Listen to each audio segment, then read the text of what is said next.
on internet? I'm Christopher Peterson. You're listening to the Nerd EXP Gamecast. This week I'm hanging out with Brooks. How you doing? And Alex. Scoop. If this is your first time, you're in for a treat. If you're coming back, then you already know what we do. We go through this week's top gaming headlines and give you our opinions and feedback. The point of this? To start a conversation and help you level up your game IQ. Jumping into PlayStation news, Star Ocean has been announced for the PlayStation 3, PlayStation 4, Star Ocean 5. PlayStation 4, I've said before, is desperately needing JRPGs. I know that Final Fantasy Type 0 came out, and we're going to see Final Fantasy 10-10-2 here soon. But I just feel like that system is kind of missing such a cornerstone of the PlayStation library. So, I'm definitely glad to see this. I've never been a huge Star Ocean fan, but I did play the second one and was definitely enamored with it. I thought it had a great system. I thought it had a good dual narration between two primary characters. I have high hopes for what this team can do going forward. Brooks, have you played any of the Star Ocean games before? Any thoughts? I've played quite a few of them. The last one was Star Ocean Till the End of Time on the PlayStation 2. Star Ocean has a huge fan base. It's a very popular JRPG, and it's a hell of a game to have for the PS3 and PS4. My only problem is it might have been a good idea to just make it a PS4 exclusive for the time being to sell more units. I mean, it's great to sell the game because it's on both PS3 and PS4, because a lot of people will have more opportunities to play it. But it would have been a great idea to put it on the PS4 first to try to sell more consoles. I mean, I think we'll start to see this die down as we go forward. Persona 5, was originally going to be PS3, and, realized it needed to be on PS4 as well. So, I think the games are kind of in this weird hybrid stutter step, but that ultimately they will commit to the newer hardware. Yeah, I think it's a great idea. It's not a bad idea because a lot of console makers have been doing this for a long time.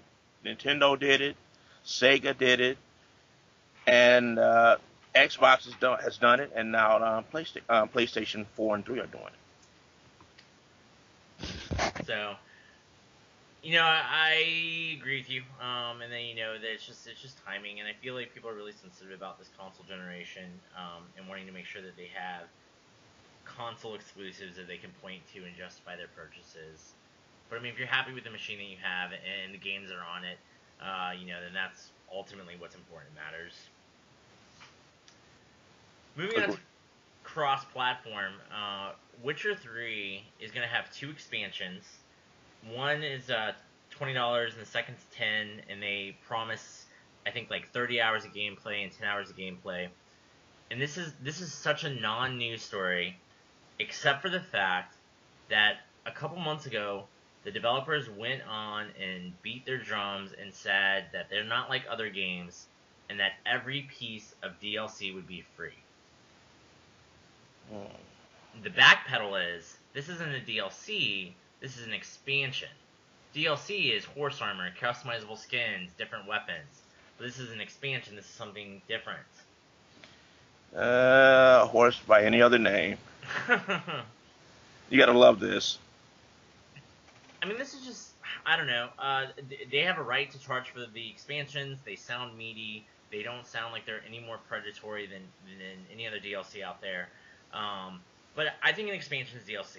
I think that they might have a leg to stand on if it was a standalone experience, like Infamous First Light or Red Dead Redemption's Undead Nightmare.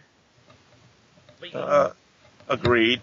You need the game to play these. That makes them DLCs. So. Exactly. If you got to download it and have the game already to make it work, it's DLC. There's no two ways around it.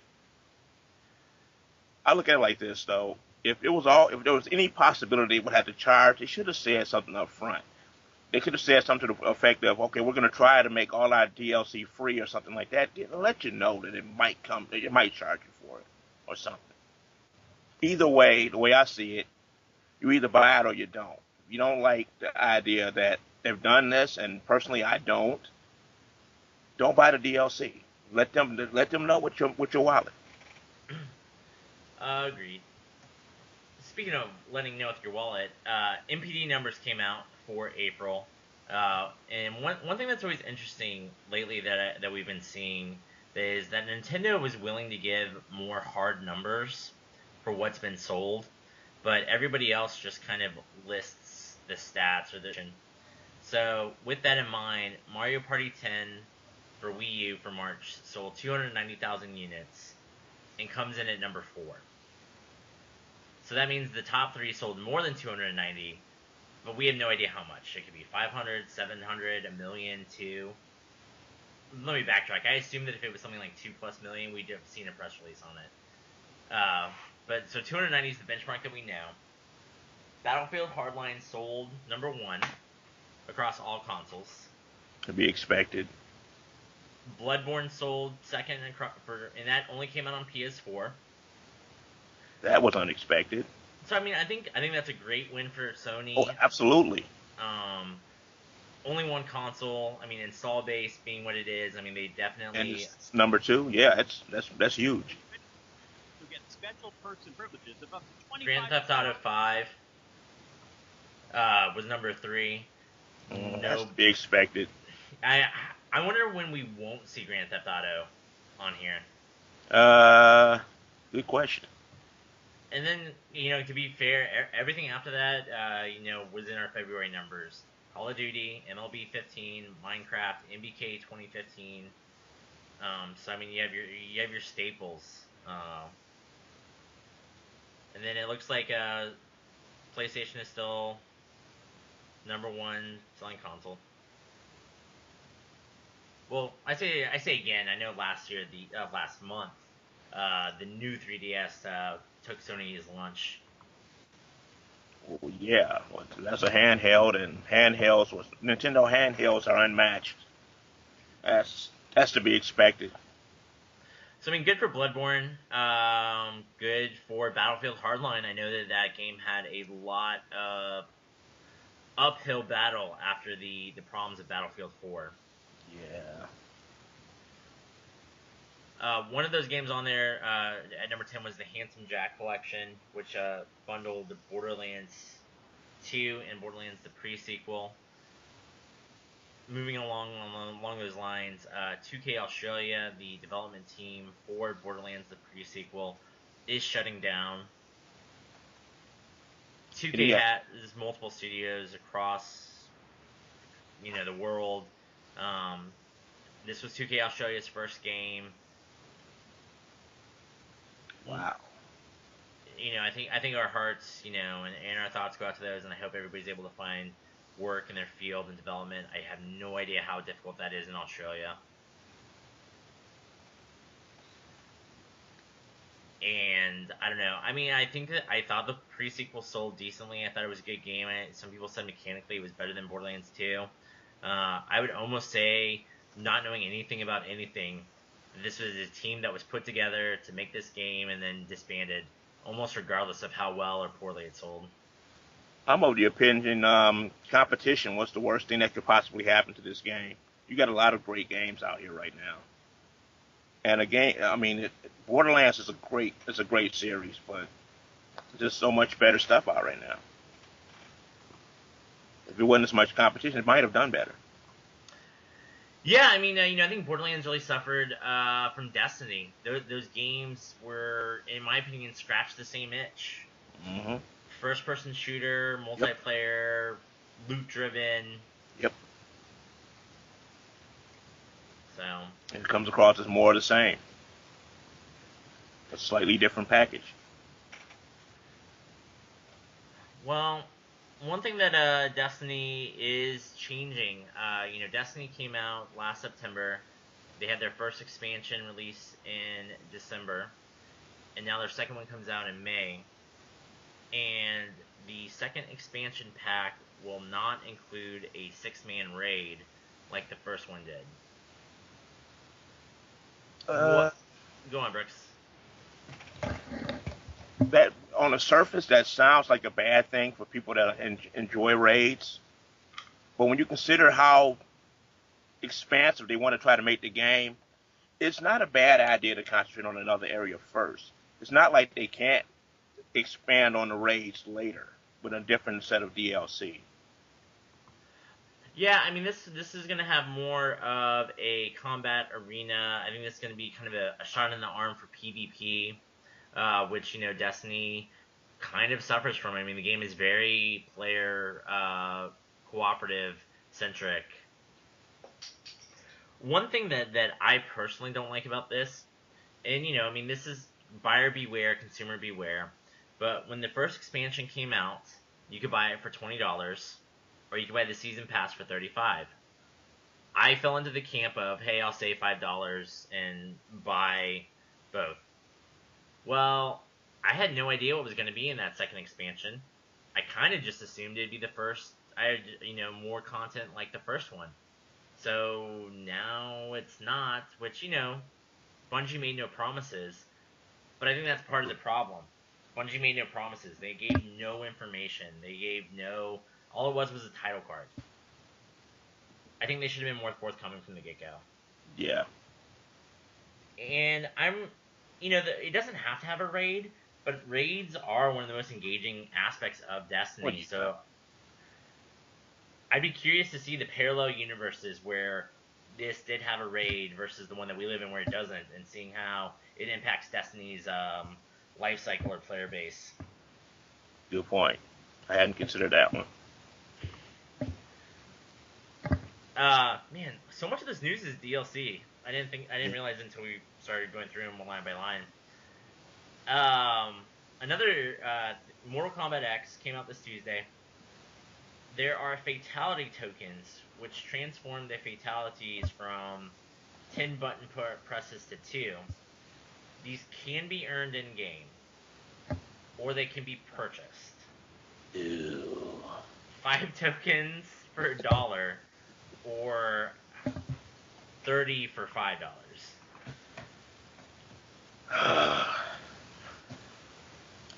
Well, again, we have some. While this isn't exactly play to win, it kind of defeats the purpose of learning how to play a fighting game. It's kind of bad in a way. I mean, it's fine if you're new and you just don't know how to play and you manage to beat someone and you want to lay a fatality on them.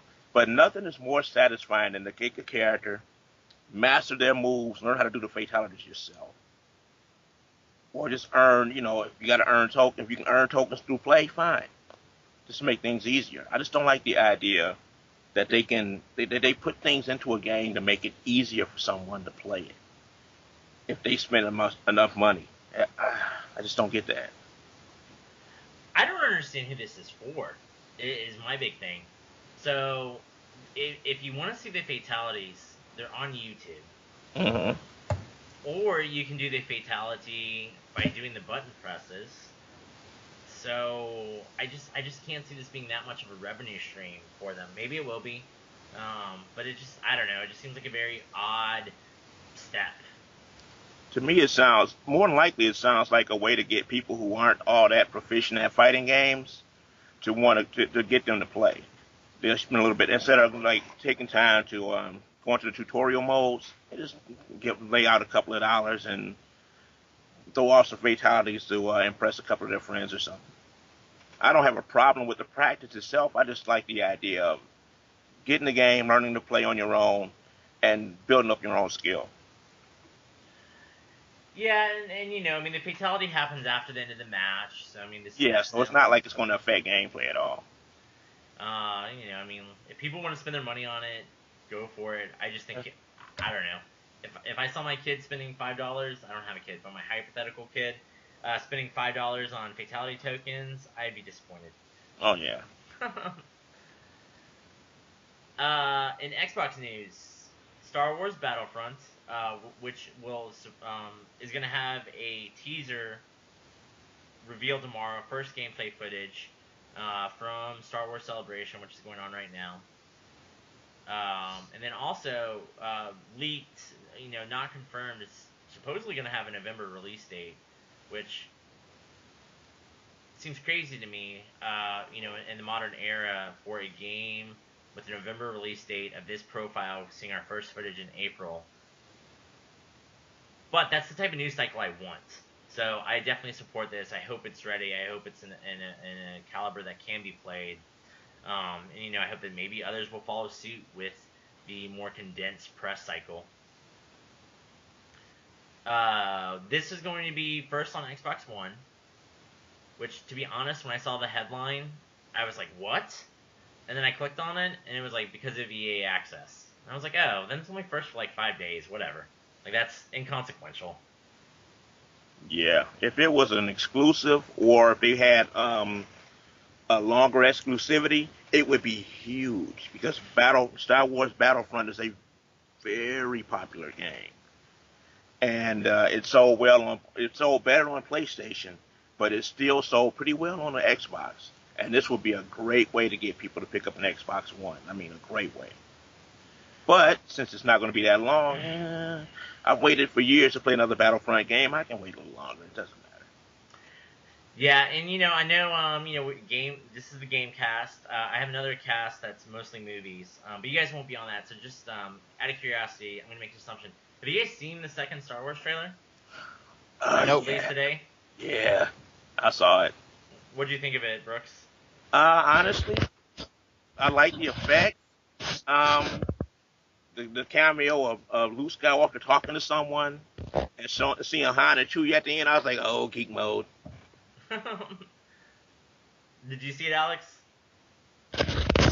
I have been on a complete blackout from anything Episode 7 because I don't want it to be ruined. Okay, sorry, we won't talk about it anymore then. No. If after the wow. It's not easy to trust this based on the prequels. Yeah. I honestly believe... Also, it's the principle of why do we need more Star Wars? This is when Episode 3 was blatantly said to be the last one a decade ago. But it was a decade ago, so maybe, what do I know? I'm just gonna try and go on... I'm avoiding a lot of big movie spoilers these days. That includes something like Age of Ultron, which comes out in a few weeks. I have not seen a trailer for that. Purposefully. Wow. Good for you. Fresh. What enormous willpower. I know. Holy. I try and be like that, but I end up seeing like a trailer or two. But I've gotten to a point where I don't click articles or watch footage or interviews, and like I ask my friends for Age of Ultron, especially as you get closer and there just becomes more stories. I ask everybody to not send me anything. So that's kind of for me, it's gotten to the point where they aired a trailer after an episode of Agents of S.H.I.E.L.D., and I had to leave the room and cover my ears so I wouldn't hear or see anything. A little extreme, you think? How do you go to movies? Like, when you go to a movie theater, do you, like... Well, if I'm in a movie theater, I have no choice but to see it. Maybe it's a psychological thing there, too, because a movie trailer of that magnitude should be seen on the big screen, not on a computer monitor. I used to be pretty bad with... I used to see way too much of certain movies before they came out. And then when I went to the movie theater, it wasn't as surprising. My biggest defender was X-Men 2, X-Men United. I scoured the internet for every clip I could find, and I think without exaggerating, I saw probably 45 minutes of footage, like not bootleg or anything, stuff that Fox decided to put out there and share with the universe before I saw that movie. And it completely ruined the experience. And that's when I realized that I was doing myself no favors by trying to find as much as possible. I don't really concern myself all that much with trailers. I'm either gonna enjoy the movie or I'm not. It doesn't bother me. Matter of fact, I even consider I still might do it. I'm writing a blog about how bad are spoilers. Are they really that important, or can they really ruin an experience? Interesting. I will be curious to read that. Yeah, I've written a couple blogs on spoilers. I think they're bad. I think they've gotten out of hand. and I think they can ruin the experience. So there's a limit, but I mean, how much? How important is it to try to avoid them? Because there has to be some degree of spoiling, i.e., marketing, to get you to interested in seeing something. But too much of it can actually ruin the experience. So there's a fine line, and the question is, where is that line, though? It's a good question. I mean, it'll definitely be different for everybody. I think that like for Alex, all he needs is the title card. He just needs to know that Avengers exists, that Star Wars exists, and I don't disagree with him. Like for these mega blockbusters, we just need to know that they're out there. We don't really need to know much anything else. For some of the ones you just mentioned, we've already, based on the reputation of the other films, I wouldn't need to see a trailer for some of these because I mean I already know what to expect to some extent, so I can just go right in blind. For other things that haven't been tested, I'd like to have an idea what I'm going to be looking for. Like this Ant-Man thing, for instance. After that second trailer, I'm really excited to see it now. Fair enough. Based on the reputation of Jurassic Park's franchise, the majority of the films are pretty bad. So Oh yeah. I've also skipped Jurassic World spoilers. Yeah, you would not be a good candidate to listen to this week's Cinecast. Because we talk about Avengers, Star Wars, Jurassic World. Would it surprise you that when the original Avengers came out, all I had seen of it before I saw the film was that TV promo of the rotating shot around the cast? And that was it. That's all you need for that movie. No, I mean, do you know what I'm talking about? Yeah, I know exactly what shot you're talking about. That was the money shot. That's all you need to sell that movie, is to show that it's a crossover. I went in not even knowing who the villain was. So, no, I mean, that doesn't surprise me now that I know your take on it, because it's possible. It's possible to avoid all of it. And I mean, if you make it your goal, then you can avoid footage. My problem with spoilers is headlines. Mm-hmm. So we've all seen Avengers. I don't need to see a headline that says, "You won't believe who dies in Avengers." Oh yeah, that would be the worst. And stuff like that. I really wish that I think that sites have a responsibility to be a little bit more diligent about what they put in the public eye. Now they can have a headline that says Avengers spoiler story or something like that. I don't know. And then if you click on it, it's your own fault. Yeah.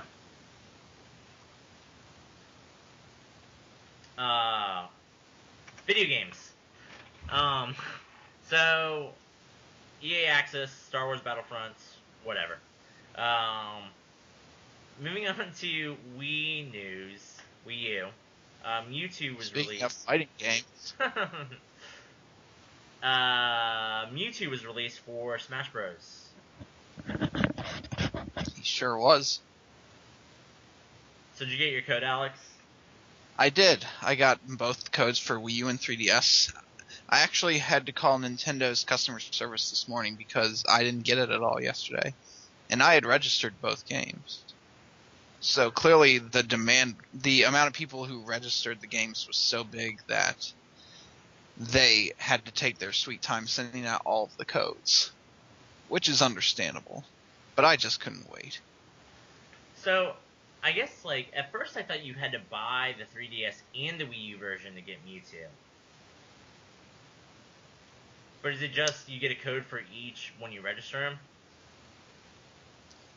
When you register both games on Club Nintendo, which you had to have done before March 31st, you are qualified to get Mewtwo early via code. Gotcha. Have you had a chance to play with him? I did, but I just can't play Mewtwo on the Wii U version in anything like Classic Mode and All-Stars and Stadium events, because there's actually been a bug that was discovered that prevents people from going online after those with Mewtwo being played. Ew. But Mewtwo's cool. He feels exactly like he did in Melee, but faster. Sounds perfect. Do you... It'll take the entire... community to discover all of his powers. Not going too deep down the rabbit hole, do you think any of these Ryu from Street Fighter rumors have any merit to join the Super Smash Bros. Cast? Because I think it's really out of left field. Well, we've had 2 rumors across 2 days about the same topic from the same hacker, so it's not unplausible, especially because Capcom already has Mega Man in the game, so Ryu is not a big stretch. Not a stretch too far. I just think I would hope that the music that was uncovered would actually be more remixed in the final game. Because when you listen to it, it sounds exactly like Street Fighter II's instrumentation. And that's not Smash Brothers' way. They usually remix it up to 11 for victory themes and musics for stages. And if that was also the case, then that means that the fan votes for the next Smash Brothers characters are moot. I honestly didn't think that the Smash Bros. Voting was really worth anything from the get-go. I always thought of it as kind of more of a straw poll than something that Nintendo was going to take seriously. Oh yeah, Goku, really? Are those numbers published at all? Like you said that, it kind of, if Ryu's included, that means the voting's not really doing anything. Like, do we know what fans have voted on the most? I don't know what they want to vote. We know what they want to vote for.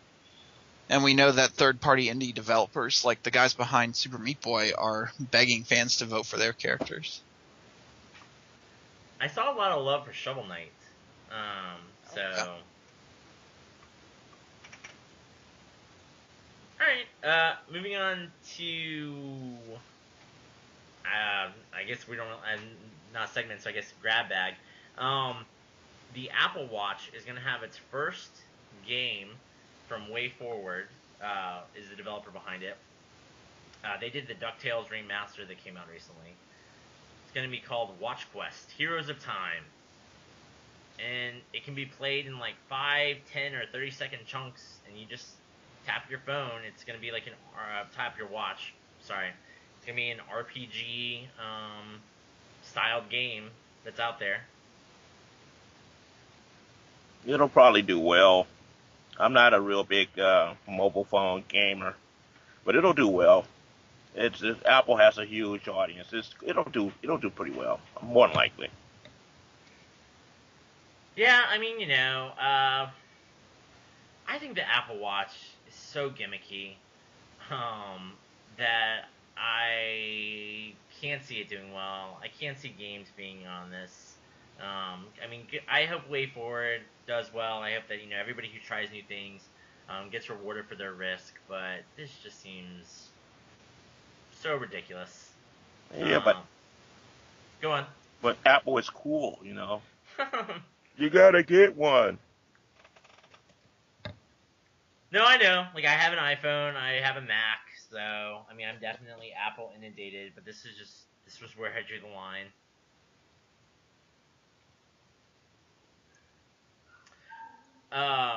In other mobile news, the Android platforms will receive Telltale's Game of Thrones Episode 1 for free. Great idea. Game of Thrones is huge. Telltale, with their episodic storytelling, first taste is free. If this is a great way to get people to buy those next 5 episodes that come out. So if you're out there with an Android, I haven't played Game of Thrones, but I have played the other Telltale games. They're great. Give it a try. It's literally gonna cost you nothing except for an hour or 2. That sounds like it'll do pretty well as well. So, what have you guys been playing this past week? Alex, I think we kind of touched upon your Smash Bros, but what else have you gotten yourself into? Oh, there's tons. I've been playing Xenoblade Chronicles 3D, which I got last Friday. I've been playing Fantasy Life. I've been playing Monster Hunter 4 Ultimate. And, yeah. You can tell I play 3DS a lot. Did you play Xenoblade completely I did. on the Wii? I have that. I do have it. I got it the day it came out. How does and a lot of sadly didn't, and that's when it became rare. how does Chronicles 3D compare? Is it still on par? Is it graphically a little bit worse or better? Graphically, it's fuzzier, but the real big disappointment for me is I wish the stereo 3D had been deeper, because it's really pitiful, and that's a pity because the developer of the port is Monster Games, who also did Pilot Wings Resort and Donkey Kong Country Returns 3D, and that has really deep and rich 3D. So I imagine that the game was just such a huge processing nightmare for the new 3DS. That's why they had to cut back on the stereo 3D. But it would have suited the game so well. It is called Xenoblade 3D after all. Apart from that, I think the gameplay works even better on a portable. And that's a good endorsement. Yeah, I'm disappointed with the 3D effect, but I keep playing it because I'm having fun with it. I mean, I don't know. I mean, that's exactly why we should be playing games. So, it's your second time through that experience, and you're still enjoying it. So I think that's... I'm actually further ahead in the 3DS version than I got in the Wii version. I got stuck in... I think that's another thing about its portability, is that I'm more motivated to keep playing, because I don't have to set up a TV. If you know what I'm saying. No classic controller cord across my lap here.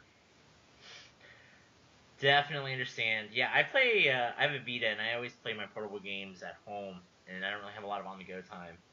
So I am more inclined to reverse, pick up the PS4 just because it's a bigger screen and bigger experience. Anything else? For sure. Anything else you want to call I out? do think it looks better on Wii, though. Anything else? Oh yeah, I was gonna say, anything else that you wanted to draw attention to? I know you kind of went through a whole marathon of games there. I'm in an amiibo relapse, and I'm sure it'll kick back in when pre-orders open on more places. How many amiibos are you missing It's now? I only got Wave 4 pre-orders for Ness, Jigglypuff, and Lucina and Robin. And I need to prioritize Greninja before anything else after that.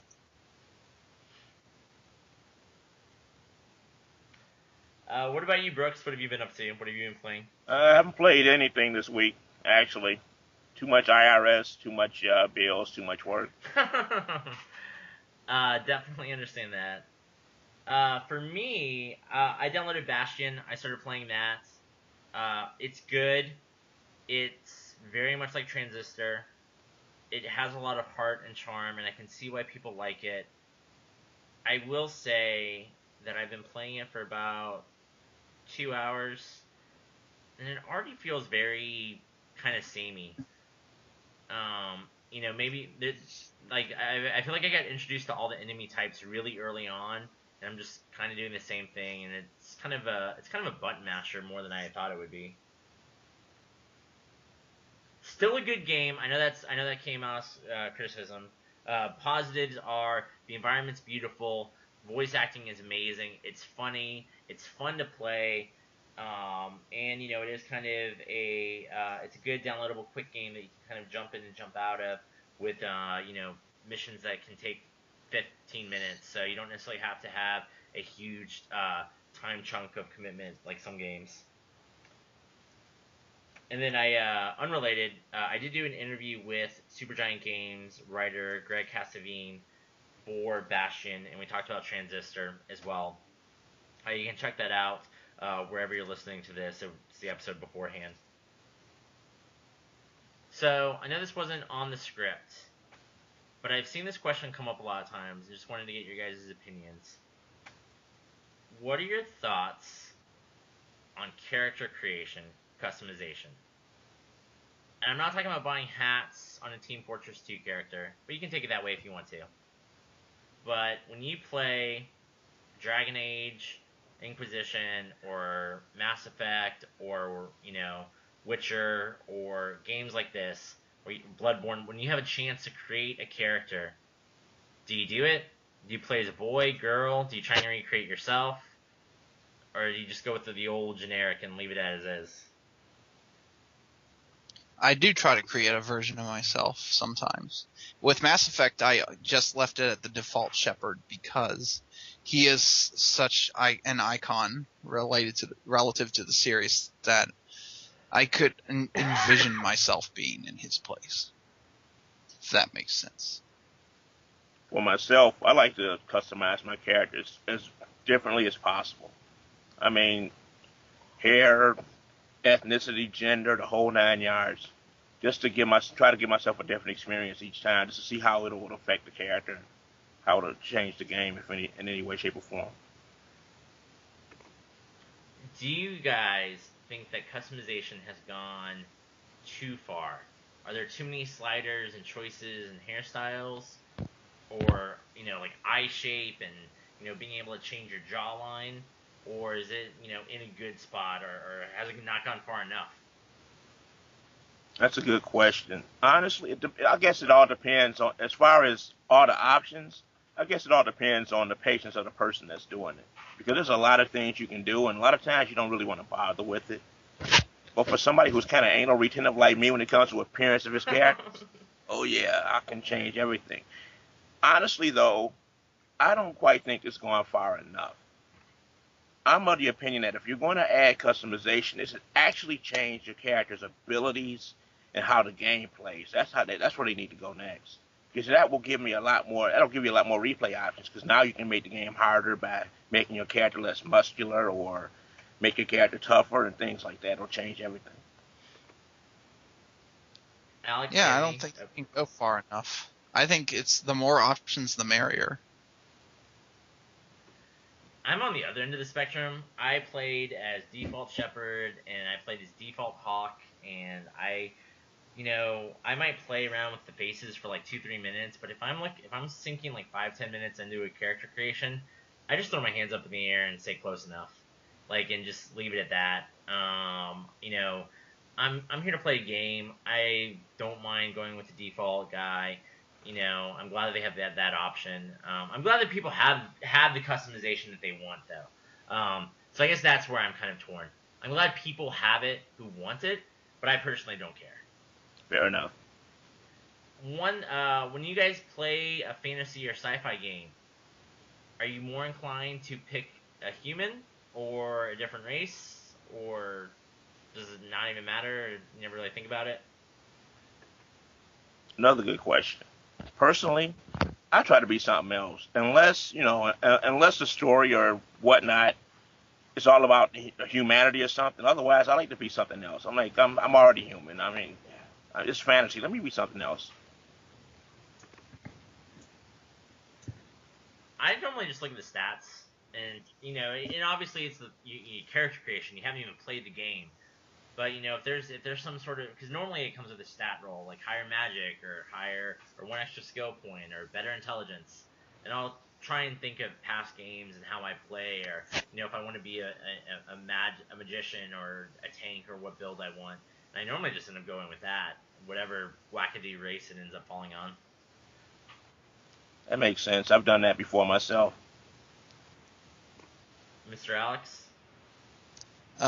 More abilities, more different races. I play as a human character generally because I'm only human after all.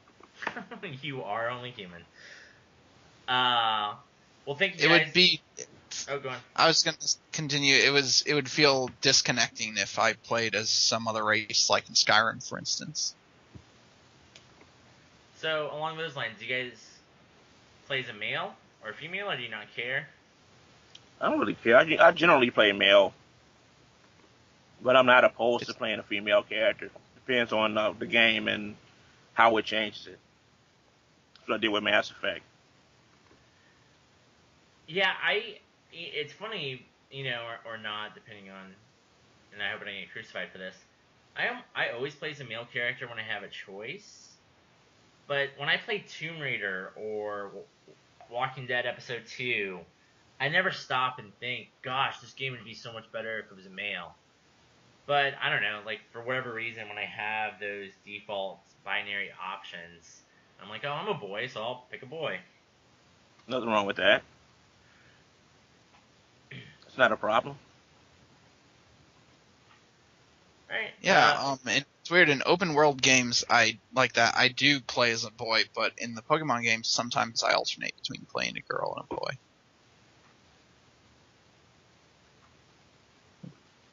Well, that boy in Diamond looked like a punkhead. I do like his beret. If it doesn't, the way I see, if it doesn't really significantly change the gameplay or anything, I'll usually just default to male. But if it makes change, if it changes things a bit, then I'll flip the gender, or the race. Sure, Tales of Xillia, you could choose a girl or a boy, and it was not just a binary choice as far as you're building your own character. The girl was like a fallen god, and the boy was like a medical student. And I was like, well, she sounds way more interesting than him. So I picked the girl for that. But that's a little bit different. Any other thoughts, quandaries on this topic or anything else? Not offhand. Well, thank you, gentlemen. I appreciate you being here and giving your opinions and thoughts. If you out there want to hear more from us, I'm Chris, and I am NerdyXP on my IGN or on Twitter. I have a second podcast that I mentioned, the NerdyXP Cinecast. And then I've been doing interviews lately with developers like Bastion or Axiom Verge, so please go check those out. If you like Alex, he is Cartoonami on my IGN. And if you like Brooks, he is a military veteran gamer. Well, thank you, Alex. Thank you. Thank you, Brooks. Thank you. And thank you guys for listening. I hope you enjoyed this week's episode, and that we were able to help you with your game IQ. Level up, friends.